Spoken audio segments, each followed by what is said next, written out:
Diyos. Dakila ka, Panginoon. Salamat sa iyo. Salamat sa iyong kabutihan. Jesus, ikaw ang hari ng aming buhay. Pwede natin, Diyos.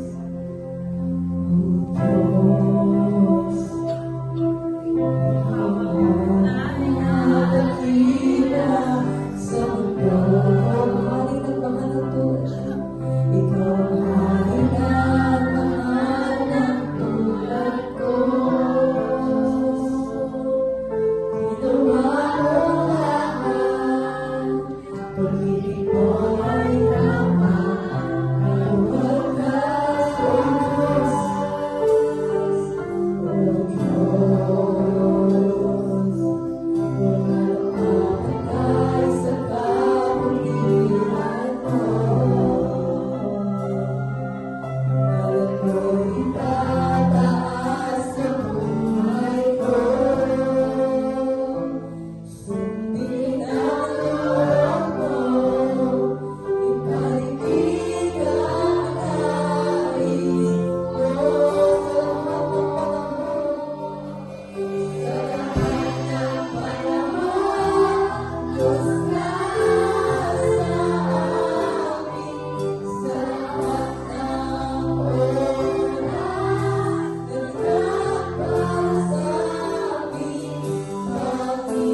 Diyos na hindi nagbabago. Ang Diyos na sinasamba ng buong mundo. Hindi lamang sa araw na ito. Simula Panginoon, hallelujah.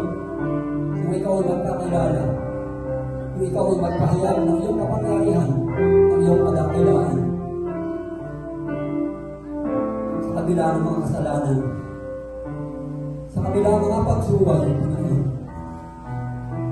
sa kabila, hallelujah, ng mga bagay na hindi naunawaan ng mundo ito, kung bakit ka isinilang, kung bakit ka nagkatawang tao, dahil sa iyong kabutihan, dahil sa iyong kapangyarihan, dahil sa iyong pag-ibig na hindi nagmamahaling Panginoon. Lord, ang iglesia mo ito ay patuloy na lumalapit sa inyo. Patuloy po kami ng pasakumbaba, Panginoon. Sapagat ang aming nakaraan, ang aming kahapon, ang aming ngayon, maging ang nangyayari sa aming buhay. Lord, sa pagkakataon ito, Panginoon, patuloy po namin inilalapit ang aming sarili, Panginoon. Kami pinagpapakumbaba. Kami pinagpapalinis ng aming mga karamihan. Yung mga bagay na nagawa namin na hindi mo kalooban, Panginoon. Lord, hayaan mo po, Diyos, na kami lumapit sa iyo. Hayaan mo, Lord, nabuksan niyo po ang aming buong puso. Bigyan po kami ng pag-aanan sa mga problema na ating naranasan, Panginoon. Lord, ang lahat ay sanhi ng kasalanan. Ang lahat ng yayaring mga kapaghatian, problema, sakit, karamdaman, mga pagdurusa. Lord, ang lahat ng ito ay sanhi ng aming kasalanan. Kaya naman, Lord, salamat po. Bago po tuloy natin kayong sambahin at purihin, bagamat tumilos ka na, bagamat nangungusap ka na, bagamat pinatawad mo na kami, Panginoon. Lord, patuloy po kami nagpapakumbaba sa inyo sa umagang ito. Ipuhin niyo po ang puso ng bawat isa sa amin. Hayaan mo, Lord, na sa pagdiriwang namin sa isang linggong nakaraan, ang tagumpay ay naranasin. Ngayong muli, Lord, hayaan mo na pagpalain mo ang iyong bayan. Mangusap ka, Panginoon. Magpaahayag ka, Panginoon. Lord, pagpalain mo ang bayan ito. Pagpalain mo ang iglesia mo ito. Mula sa aming tagapamuna, sa bawat mga leader, sa bawat ina, sa bawat ama, sa bawat mga kabataan, mga bata, muli, Lord, kami po'y dumudulog sa iyo, Panginoon. Lord, salamat po, Ama. Ano man, kami po ipapahayag. Ito hindi lamang basta namin marinig, Panginoon. Lord, hayaan mo na damhin namin. Pagpalaan niyo po kami. Basugin niyo po kami. Salamat po. Kayong manulubadhati ng salita na marinig namin sa umagang ito. Sa pamamagitan po ni Sister Lai, Lord. I-bless po kami. Give us conviction. Lord, as you show your love, touch every one of us, God.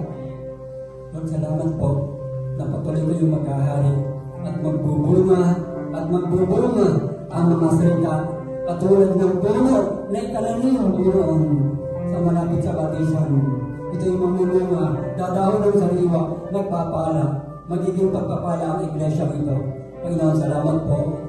Ngayon pa lang, inaangkin po namin ang tagumpay ng gawain ito. Amang salamat po.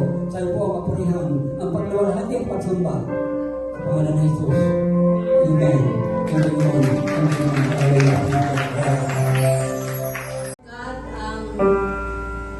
God, patuloy namin tinataas na ikaw ang Panginoon. Noon, ngayon, magpakailanman ay di nagbabago sa aming buhay. Thank you, Jesus. Thank you, Holy Spirit. We welcome you, Holy Spirit, this morning as a great teacher. And give us unity, Lord God, in the shadow of your wings we come to you, Lord.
dinala ng ilang tao kay Jesus ang isang bulag at pinakausapan nilang hipuin niya ang taong ito. Verse 23.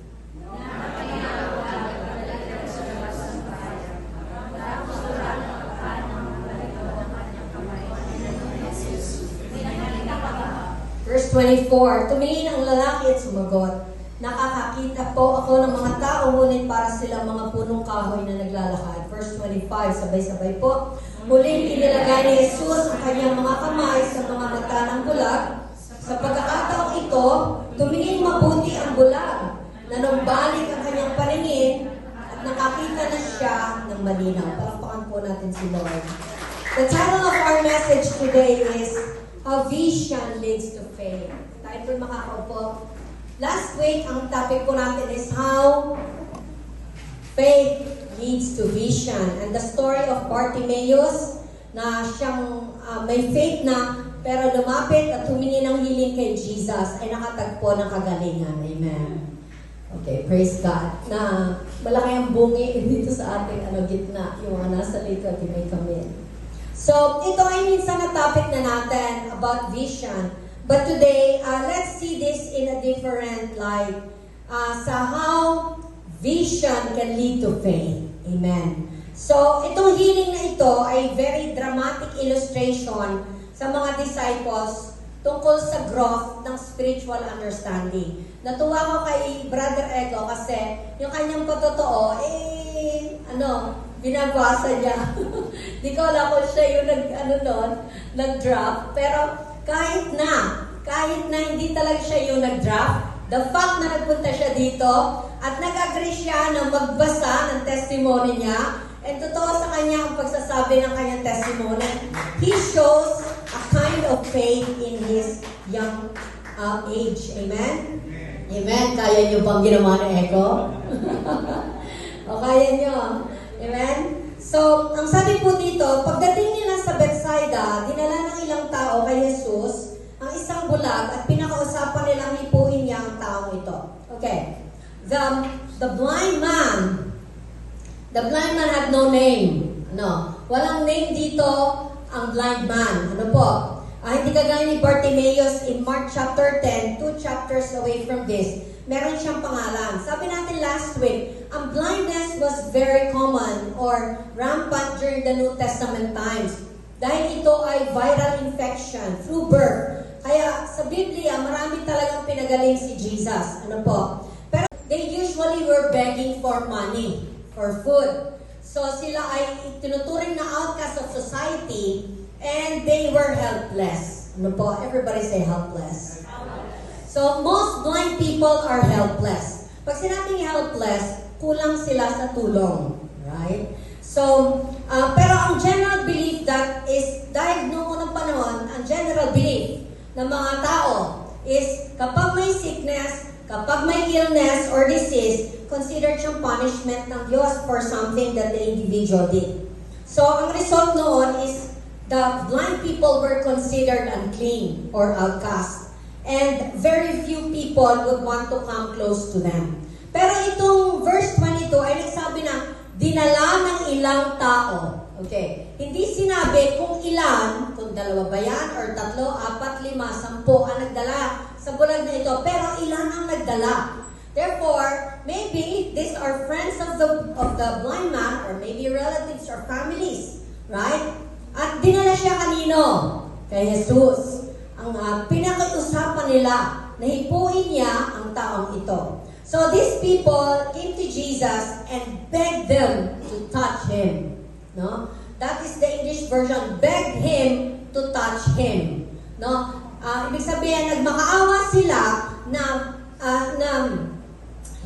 hipuin ang lalaking bulag na ito para kanyang pagalingin. Amen? So, makikita natin na tama sila kasi dinala nila kay Jesus. Tama yung pinagdalhan nila sa bulag na ito. Amen. Okay, right now, I want you to realize that you and I were first spiritually blind. Amen? Dinala ka lang ng ilang tao patungo sa Panginoon. Amen? Wala ho dito na nandito ngayon sa church, bata man o matanda, na pwede niya sabihin, walang nagdala sa akin patungo sa Panginoon. Meron ba dito na nagkusa na lang siyang pumunta? Ha? Wala, right? Maaring ikaw ay pinanalangin ng iyong nanay, ng tatay mo, tapos si kuya mo, inakay ka sa church, yung kapitbahay mo, sinabihan ka. At patuloy kang sinasabihan ng iyong kaibigan, pupunta ka sa simbahan. Amen. Dinadala tayo ng maraming tao, and praise the Lord, napili nila tayong dalhin sa gitna ng karamihan. Amen? Amen? Maaring marami kayong testimony about many people. Alam niyo po, naniniwala ko, hindi lang isa yung nagdala sa'yo. Maybe one person remarkably has placed you to church. Pwede mo sabihin na yung tatay ko talaga ang nagdala sa akin. Pero, in the course of your spiritual walk, habang nangihina ka, gagamitin naman ng Panginoon yung iyong teacher na nakakakilala sa Panginoon, yung classmate mo, kaibigan mo, na naglilingkod na sa simbahan, at maaaring wala ka na sa simbahan, pero bumalik at bumalik ka pa rin. Amen? You were right in bringing the blind person to Jesus. Tama yung pinagdalhan sa'yo ng iyong kaibigan. Sabihin mo, nasa tamang lugar ako ngayon. Sa lugar ng Panginoon. Amen? Amen. The problem is, these people had begged to touch Him. Sabi nila kay Jesus, hipuin mo naman siya. So the fact is, kung tutusin, pwede nilang sabihin na, Panginoon, pagalingin mo ang aming kaibigan, but not necessarily saying touch him, right? Because in their minds, there is a formula that Jesus could do to heal the person. Ang totoo, sabihin lang ni Jesus, kahit hindi na hipuin, gagaling ang bulag. Amen? Amen? So sometimes when we allow people to come to Jesus, maybe we say, Lord, touch him, change him, because this is the formula I know, right? Siguro po kayo ay kagaya ng marami sa atin, nananalangin para sa asawa, sa anak, sa magulang. Panginoon, touch him. Panginoon, baguhin mo siya. Give him a turnabout. Bigyan mo siya ng isang leksyon, not the hard way, but make him realize that it is all you whom he needs. Amen? So sabi natin, Lord, touch him. Amen? So, but, Jesus had the option of how healing could take place in a person. Amen? Whether it's physical or spiritual, nasa option yun ng Panginoon. Amen? Remember Bartimaeus? Walang nagdala kay Bartimaeus in the first place. Pero ang faith ni Bartimaeus, sabi ni Jesus, magaling ka na. Ang pananampalataya mo had led you to healing. Amen? Amen? So, we can see here that God's work is not based on formula. Naniniwala mo ba kayo? Saan batay ang gawain ng Panginoon? Hindi yung sa formula. Formula for financial blessing, formula for miracle, formula for healing, formula to hear from God. God's work is not based on formula. It is based on faith. Everybody say faith. Amen. So, Jesus is about to reach out to a blind person and touch this man, but nothing happens until later. Ito yung makikita natin. Paano maglilid ang vision to faith? Amen. First, number 1, through personal isolation with Christ. Amen. Alam niyo po, ng COVID-19, ng pandemic, the word isolation is something that is fearful to hear, right? Marami po kaming kaibigan na kinuha ng Panginoon at walang sinino ang COVID. Because when you're isolated before, it means i-intubate ka. Hindi nila alam kung anong proper approach. Kaya meron din kaming kilala, elder, sa Bagong Pook, na-intubate siya. Yung pinsan ko, ganun din. And then their families believe that kung hindi na-intubate, kung hindi na-isolate, buhay pa sana because of proper medication and equipment na nagamit. Ano po? So the word isolation is often treated as negative. Pero the word isolation na ginawa ni Kristo sa blind person na ito is something that led to the blind's healing. Amen. So first, nakita natin na tinanggap ni Jesus ang taong ito. Hello? Taas ang kamay ng mga tinanggap ni Jesus. So Jesus has proven himself as receiving people and ministering to them when they come to Him in faith. Ano po? So sabi ng verse 22, when they arrived at Bethsaida, some people brought a blind man to Jesus, and they begged him to touch the man and heal him. Sam, ang una po nito, kung inyong papansinin, yung sinundan nitong verses, ay they were, nasa bangka sila, they were talking about the yeast of the Pharisees, of the Sadducees, at saka ng mga Herodians. Right? So they were talking about it, and he uses the yeast as illustration of bad beliefs and behaviors. Ano po? Then they arrive at Bethsaida, sabi ng verse 22. Ang Bethsaida is the hometown of Peter, Andrew, Philip, and si Nathaniel. Ano po? At itong town ng Bethsaida was near the place where Jesus fed the 5,000 families. Kaya kung tutusin, sa Bethsaida, maraming nakaranas ng himala ni Kristo. Amen. Maybe they are local residents that were fed during the miraculous meal na binigay ni Jesus Christ. Amen. Hello, brothers and sisters. Maaring ikaw at ako, maybe one of those that have already had the miraculous experience of Jesus Christ. Amen? Amen? But we will see that most of us need isolation from God. Amen? With God. Amen? First, in-isolate ni Christ, yung tao, sabi niya dito, sabi dito ay, basahin ulit natin yung Tagalog, sabi diyan ay, inakay niya ang bulag, at dinala ito sa labas ng bayan. We have said that God is a very personal God. Alam niyo, pag ikaw inakay, kapag ginawa ka ng kamay mo ng isang tao, it shows concern, it shows love, and it shows direction. Amen? Amen? Particularly focus on this one blind person at dinala niya outside ng bayan. Sabi dito ay, at dinala ito sa labas ng bayan. So, bakit? Kasi gusto siyang pagalingin ni Jesus. Amen? Hello? Inakay siya ni Jesus kasi gusto siyang pagalingin ni Jesus. Amen? Inakay tayo ni Jesus, palapit sa Kanya kasi gusto tayong pagalingin ni Jesus. Gusto tayong bigyan ng paningin ni Jesus if we are those kind of spiritually blind people. Amen? So, the purpose of, at the time of this miracle, is the great urgency na in-impress ni Lord sa taong ito.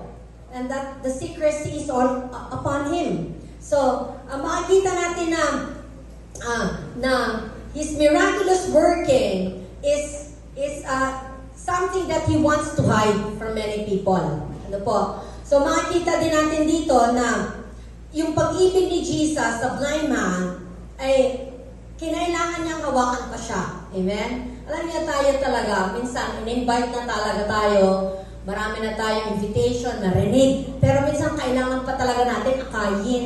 Amen? Minsan kailangan pa talaga natin ng personalin. Amen? Minsan, ganun din po tayo. Kapag tayo yung mag-aakay sa iba, ang kailangan natin, personalin sila. Amen? Hello? If we are bringing a blind person to Jesus, ang kailangan pala katulad tayo ni Jesus, marunong tayong magpersonal. Amen? So that Jesus took the blind man by the hand. Alam niya, yung by the hand, hindi siya handshake. Hindi siya handshake. Akay talaga. Amen? So he reached out and he grabbed the man's hand, especially if it held for any length of time. Sabi natin, kalimitan ang mga bulag, outcast. Walang humahawak dyan. First, you imagine, blind people cannot take a bath on their own. Hindi sila makakaalis sa kung saan sila because wala nga sila nakikita. Right? But Jesus took the time to reach out to this person. Parang sinasabi ni Jesus na, nag-e-enter na ako ngayon sa buhay mo. Halika, gusto kong pumasok sa buhay mo. Amen? Amen? Amen? When you, Jesus, ang ultimate goal ni Jesus, pagalingin ka. Amen? Pagalingin ka. Hawakan ka. Gusto niya mag-enter sa buhay mo. Young people, if you are at the stage of your life where you do not know Jesus personally pa, kahit nasa simbahan ka ng matagal, Tandaan mo na inakay ka ng maraming tao para makilala mo si Jesus, para pagaling ka ni Jesus. Amen? Same with adult people. Hindi huli ang lahat na ngayong age mo, ngayon ka pa nakakilala sa Panginoon. Amen? Kasi gusto ng Diyos, pagalingin ka, ayusin ang buhay mo, gusto niyang pumasok sa buhay mo. Amen? Amen? So this was an act of grace, compassion, and tenderness by Jesus. Amen? And this is the way that we need to minister as well to people. Alam niyo po sa church, ang prayer natin, yung church natin, maging loving church. Everybody say loving church. When you are able to reach out to your brothers and sisters, amen? Kasi yun ang design ni Lord eh. Pinapakita lang ni Lord dito sa story na ito na even if I'm here beside you, even if we are beside our brothers and sisters, we need to engage in their lives, in each other's lives. Ask, kumusta ka na? Anong problema mo ngayon? How can I pray for you? How can I help you? Right? Amen? Amen? At makikita nyo, siguro, kung kayo yung bulag, imagine nyo na lang, you don't know what Jesus will do to you. But, He went with Jesus. Nagpahawak siya ng kamay kay Jesus. Alam niyo kung minsan, ino-offer na ni Jesus ang kamay niya para tayo lumapit. Pero kung minsan, tinatapik natin si Jesus. Kasi hindi natin alam kung anong gagawin niya sa atin. Amen? Amen? Sabi mo sa kapatid mo, kapatid, walang masamang gagawin sa iyo si Jesus.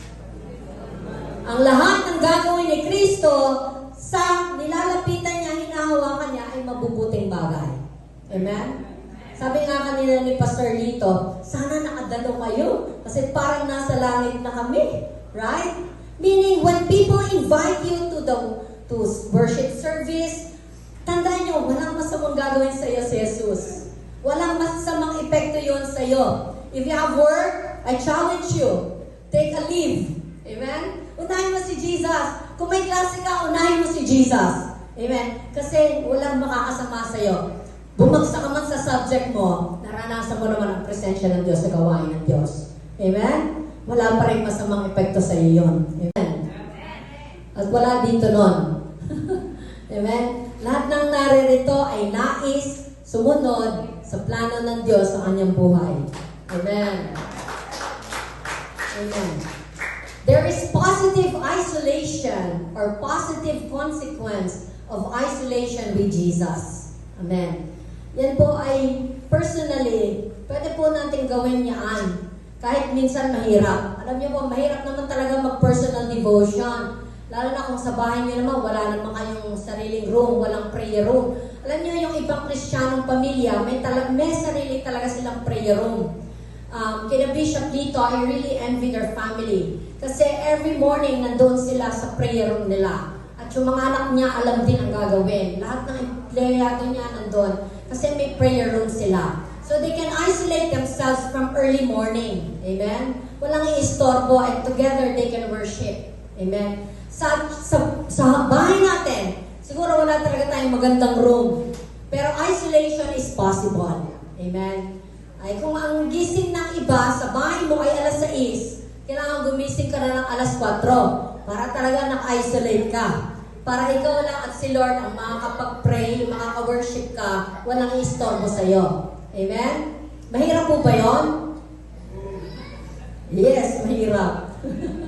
Lalo na kung maliit na ang bahay nyo, tapos maingay, malapit kayo sa kalsada, naunawaan nyo ng Panginoon.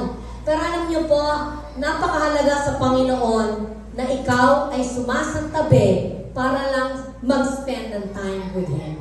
Amen? Amen? Praise the Lord. Number 2 is true acceptance of Christ's concern for our special need. Yung vision natin will lead us to faith. Kung tayo ay masang-ayon sa pag-abot ni Kristo sa ating mga espesyal na pangangailangan. Amen. Tayo po ay may mga espesyal na pangangailangan. Alam niyo po ba yun? Amen? Tinanong ko sino yung mga special children ng last week. May mga special needs po tayo. Amen? Kaya naman tinanggap tayo ni Jesus. He cares for us. And He leads us. Amen? So, sabi dyan, He led him out of the village. He led him out of the village. It was an act of spiritual guidance. Spiritual na paggiya or paggabay ni Kristo. Ito yung beautiful picture ng kaya gawin sa atin ng Panginoon. Amen? So, nung kinuha niya yung kamay, ginide niya ang taong ito palabas ng bayan. So that you can see, it could be an act of spiritual judgment of Jesus Christ. Halika, labas ka dito sa Bethsaida. The people there don't believe in me. Halika, dito tayo. Gagawa kita ng miracle. Because even if I do miracles inside Bethsaida, hindi maniniwala ang mga tao yan. Hello? Hello? Hello? So, that kung minsan, tayo po, siguro dapat din natin paniwalaan na there will come a time when God will lift His grace out of a city or out of a family, out of a person. Kasi ibibigay niya ang kanyang judgment. Amen? Na, kung naalala nyo ang story ng Sodom and Gomorrah, di ba? Inalis niya muna doon si Lot at ang kanyang pamilya kasi ibubuhos na ng Diyos yung kanyang galit. Right? There will always be a time when God will lift His grace and His mercy upon a people. Hindi laging mabait si Lord. Amen? Sabay mo sa katabi mo, darating ang panahon, may judgment. Hello? Hello? So that, although His blessing had been withdrawn from the community, He would show kindness to individuals gaya ng blind man ito. Amen? So that, makikita po din natin dito na gaano ba kabuti ang Panginoon. Kung minsan, si Jesus, tao na tao nun, right? He was 100% God. And He knew kung saan siya tinatanggap. Alam din niya kung saan siya iniitsapwera lang, right? But His grace was wanting to do a miracle towards a person. At di dahil ayaw niya na gumawa ng miracle, He would hold it to a person. God is a very personal God. Amen? Hello? Amen? Hello? Alam niyo po kung bakit? Ang bayang Pilipinas, pinagpala. Naniniwala ba kayo doon? Pinagpala ho tayo ng Panginoon. Pero, because of the things that we do, idolatry, fornication, everything that is against God, the whole nation is bound for judgment of God. Pero nandito tayo. Amen? Tayo yung nananalangin para sa bayan ng Diyos. Tayo yung nag-i-intercede. Yung habang ni Lord, willing pa rin niyang ibigay kahit na nakikita niya yung evilness or wickedness of the people around. Amen? Ganon din po yung nangyari dito sa blind person. He was led out of the village, but God wanted to do a miracle for him. So that number 3 and the last, to faith and vision. Through Christ's accommodation of the pace of His power to the slowness of our faith. Pag-abot ng pananampalatayang batay sa Kanyang paggawa sa atin. Alam niyo po, tayo ay mabagal ang paglago. Sabihin mo sa ating katabi, kung minsan mabagal tayo sa paglago. Can you imagine? Lahat tayo nagsasabi na tayo ay may spiritual life. Taas ang kama ng spiritual life. Life ha? Life. Okay. Ba't walang nataas? Wala kang spiritual life? O lahat ng tumanggap kay Kristo, isang bagong nilalang na. Wala na ang dating pagkatao. Ano yung dating pagkatao? Hindi yung walang spiritual life. Siya'y bago na. Ano yung bago na? Mayroon ka na ugnayan sa Diyos. May spiritual life ka na. Amen? So, taas ang may spiritual life. Praise God. Baba ang kamay.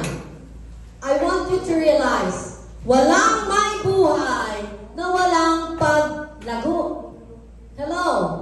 Have you seen a living plant remaining as it is, not bearing fruit, not growing taller, not growing deeper in the roots? Lahat ng may buhay, dapat may paglago. Amen?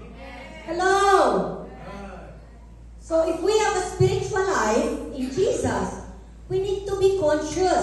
Is my spiritual life growing? Otherwise, I'm not really living spiritually. Amen. And something that does not have life is bound for death. Amen. Kahit isipin mo o sabihin mo na meron ka spiritual life, but you are not conscious about yourself growing it, mending it, fixing it, watering it won't grow. And it's not life at all. Amen? Hello?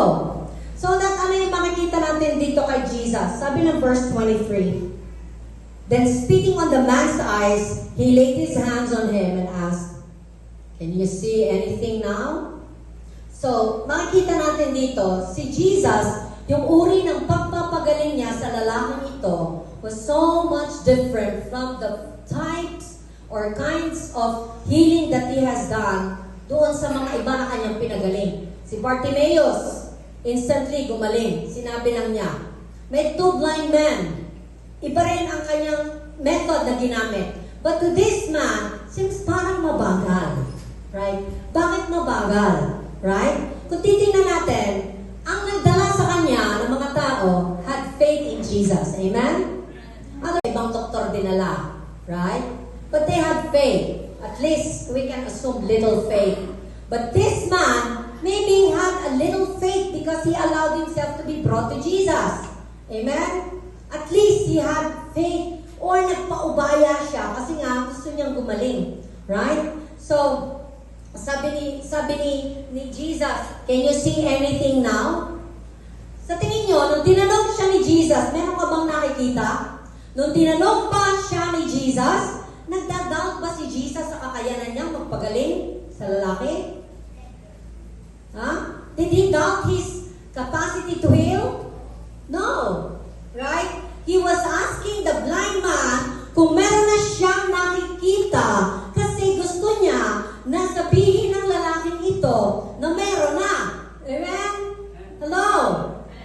Brothers and sisters, are you now able to see? Nakikita niyo ba? Ano nakikita niyo? Sabihin niyo yung nakikita niyo. Sabihin niyo sa iba kung ano na ang meron kayong pananampalataya kay Kristo. Right? Because it's important for Jesus to know that you can see even a little light, even a little kind of faith. It's important for Jesus to proclaim what you have in your heart. Amen. Di mo pwedeng sabihin nakakakita ka na, pero wala pa naman talaga. Amen? Because we cannot doubt God's capacity to heal us. Palaging kaya ni Lord magpagaling ng mga may sakit. Amen? Ng kabulagang spiritual. He will always be willing to open up our eyes in faith. The problem is, we need to say, yes, Lord, I have faith in you. Amen? Hello?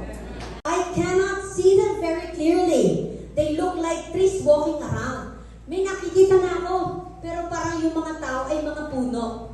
Ibig sabihin, nakakita siya ng figure ng people, but they were not moving. Right? So we have blurred vision. From no vision to blurred vision. Hindi pa masyadong malinaw, but at least meron na. Right? And we can see here that he was beginning to see, but not seeing clearly. And things were badly out of focus. Kaya ang ginawa ni Jesus in verse 25, Then Jesus placed his hands on the man's eyes again, and his eyes were reopened. His sight was completely restored, and he could see everything clearly.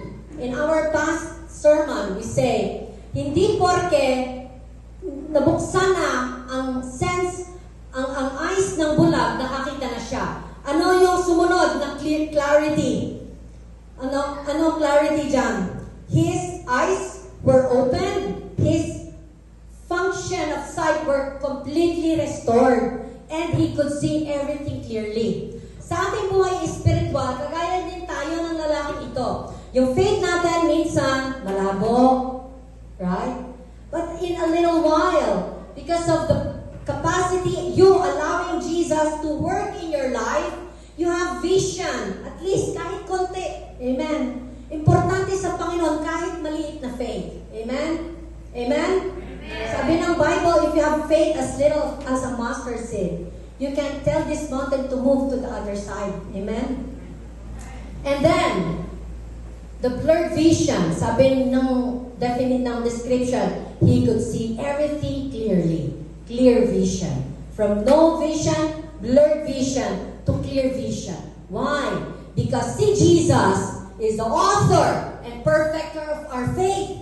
He will author your faith. He will also work in your faith until it is perfected in Him. Amen? Amen. Bibigyan tayo ng Lord ng total restoration of our vision. Alam niyo, ang vision kasi ng tao malabo. Amen? Kaya kailangan natin ng spiritual life. Otherwise, we cannot see the good plans of God in our lives. Kung hindi ko natin bubuksan ang ating Biblia, kung hindi tayo mananalangin, kung hindi tayo makikipagdiig sa Lord, kung hindi tayo regularly dadating sa simbahan, di natin makikita ang vision ng Panginoon. I will ask you something. Did this blind man go or excuse himself in the middle of the healing? No.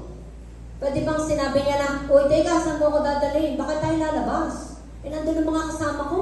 Kasi hindi sinabi ng Bible na isinama ni Jesus yung mga nagdala sa kanya. He was definitely alone. So, wala siyang excuse kundi magpaubaya sa lahat ng gagawin ni Kristo. Amen? Amen? Therefore, ikaw at ako, kung nais natin ang kagalingan, restoration of our sight, restoration of our faith, huwag kang umalis sa tabi ni Kristo. Amen? Don't excuse yourself. Don't go out of the presence of God. Don't say, "Teka lang muna, Lord. Ay, sa Sunday di mo na ako kasi meron pa akong ibang gagawin." Otherwise, you will not receive the total healing of God. Amen. You will not receive the clear vision of God. But, if you are like the blind man, nagpaubaya kay Kristo, kahit maliit pa lang yung faith mo sa una, kahit nga parang wala eh. Amen? Kahit maliit yan, i-grow yan ng Panginoon hanggang maging perfect, clear ang vision na galing sa Diyos para sa iyo. Amen. Praise the Lord. Na ang di ganap. 1 Corinthians 13 is about the love of God. So, clear ito that all of us are born spiritually and in need of having our eyes open to the truth. Pero wala po tayong kakayanan na i-gain yung sight for ourselves kasi ito'y biyaya sa atin ng Diyos. Lahat ng alam mo ngayon tungkol sa Diyos, biyaya lang po yan sa atin ng Diyos. Right? Through the person and work of Jesus Christ. Amen. Now, i-demonstrate nito yung compassion ni Jesus at spiritual growth natin. From spiritual blindness to spiritual sight. At makikita natin yung address ni Paul sa issue na not seeing everything clearly when it comes to the kingdom of God. Di ko talaga pa alam ang Biblia. Di ko pa talaga alam ang tungkol sa Panginoon lahat. Marami pa akong hindi alam tungkol sa dapat kong gawin. Amen. Sabi po ng 1 Corinthians, we know only a portion of the truth. And what we say about God is always incomplete. But when the complete arrives, our incompletes will be canceled. Amen. We don't yet see things clearly. We are peering through a mist, but it won't be long before the weather clears and the sun shines brightly. Amen. Malapit na dumating ang Panginoon. Kaya dapat pala, imulat na natin ang ating mata sa katotohanan na you and I can never do anything apart from the vision of God. Amen. Amen. Sabi doon, pagdating niya, everything will be clear. Amen. Everything will be on purpose. Amen. Now, dito ako magtatapos. Ano ba talaga ang vision? What is vision? Ano naman yung faith? What is the relationship between vision and faith? Etong blind man, wala pa siyang faith. Right? But he was given vision. Amen? Therefore, his vision led him to have faith in Christ. Amen? Kasi sabi nga, after ng story, sabi ni Jesus, huwag mo sasabihin sa marami yan. But ultimately, lahat kasi ng pinagaling ni Jesus, nagsabi sa iba. Kaya nga lumaganap lahat ng miraculous healing events ni Jesus is because of the testimonies of those whom He has healed. Amen. Now, hindi pa ganap ang ating faith, pero magiging ganap din ito. Kung maniniwala kang magiging ganap ito. Amen? Amen? Amen?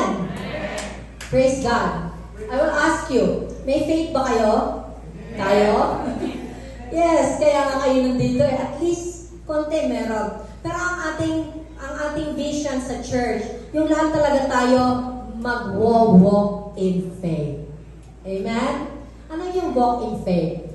I just want to give you one example. Meron kayong envelope doon sa balayan because they have authority over the principal. Not necessarily that sila ay spoiled sa principal.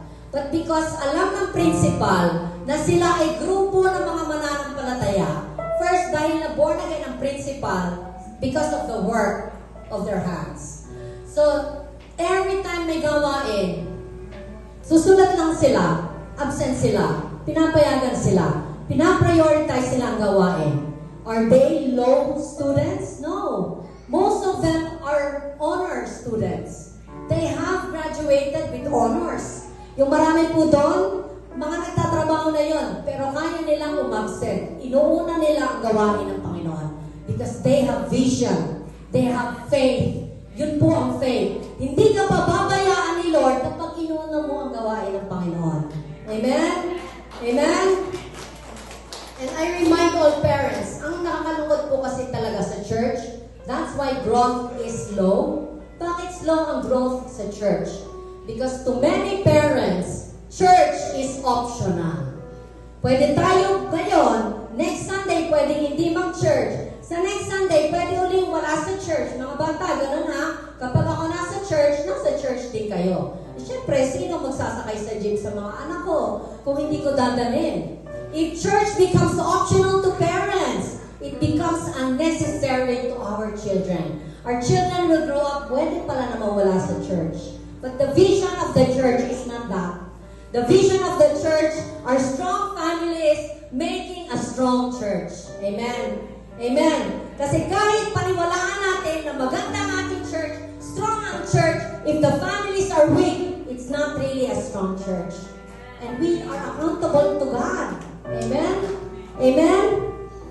Hallelujah! Kaya, kung minsan nalulungkot ako, minsan nakakapagkaraoke tayo, nai-live pa natin. Amen?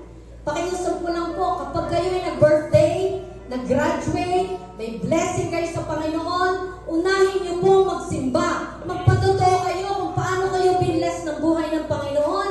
Hindi unahin niyo ang pagkain sa kung saan-saan, pupunta sa kung saan-saan to celebrate. Unahin niyo ang celebration of your life. Because without God, wala rin kayong celebration. Amen.